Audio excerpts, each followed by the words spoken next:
Welcome to the Quiet Chronicles, a place where history doesn't shout, it whispers. Tonight, we travel back to a realm where myth and memory entwine, to a world of ancient stone, warm winds, and a garden that may have never existed, or perhaps existed too beautifully to survive. This is the tale of the hanging gardens of Babylon, a wonder of the ancient world that's been lost to time or hidden in plain sight.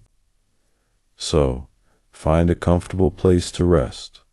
Let your mind soften. Let the world grow still. We begin now. Babylon, once a city of grandeur, nestled beside the Euphrates River in modern-day Iraq. Its name whispered power, art, and ambition. The walls, they said, were wide enough for chariots to race upon, its cigarette stemples that kissed the heavens. But there was more. There was something, green, something that didn't belong to the desert.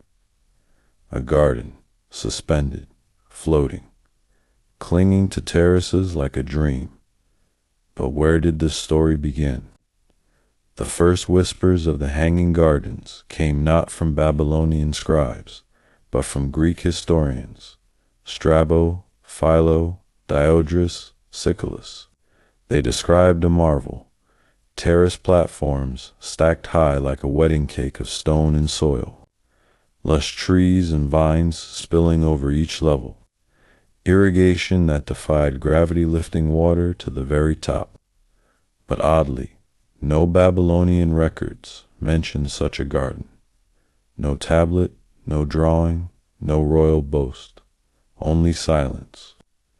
Could it be the Greeks imagined it, or were they echoing stories already faded from memory?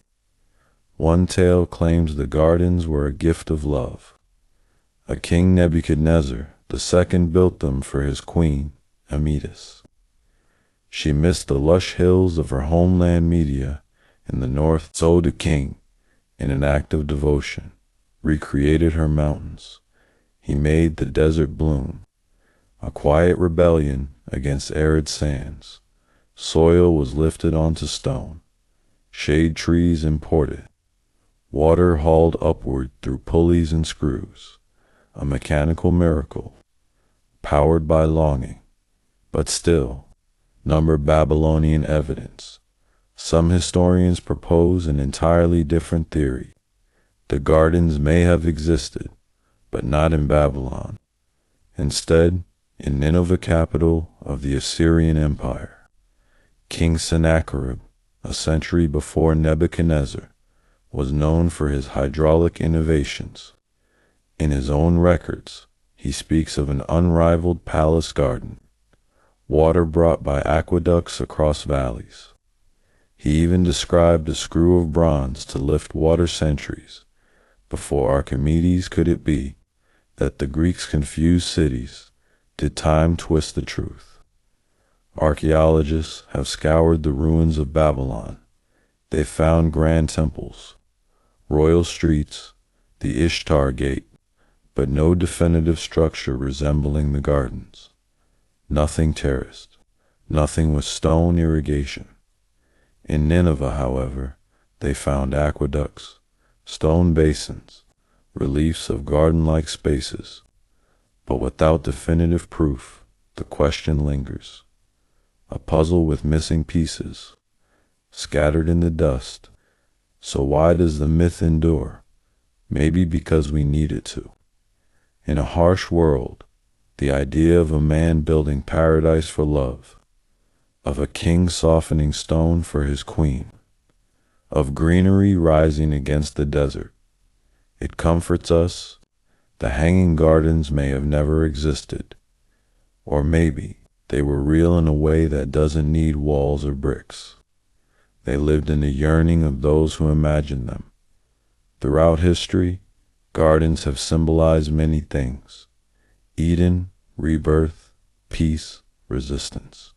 To build a garden is to say, I will create beauty, even here, even when the soil is dry, Even when the empire trembles, perhaps the Hanging Gardens became a story not because they existed, but because they should have. An ideal too fragile for war, too sacred for stone. The ancient world moved on. Empires fell, languages vanished, sand reclaimed stone, and the gardens, if they stood, slowly crumbled. Leaves turned to dust, roots to ruins. But the idea survived, passed through scrolls, stories, dreams, retold in candlelight, reimagined in silence. That's the gift of myth. It doesn't vanish. It waits.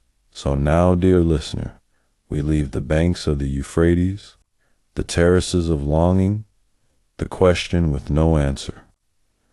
Let the quiet of Babylon cradle you. Let the story slip into the back of your mind, like vines curling into twilight. And remember, some things are too beautiful to prove, and some dreams are gardens we carry with us. Sleep well, and until next time, rest in history.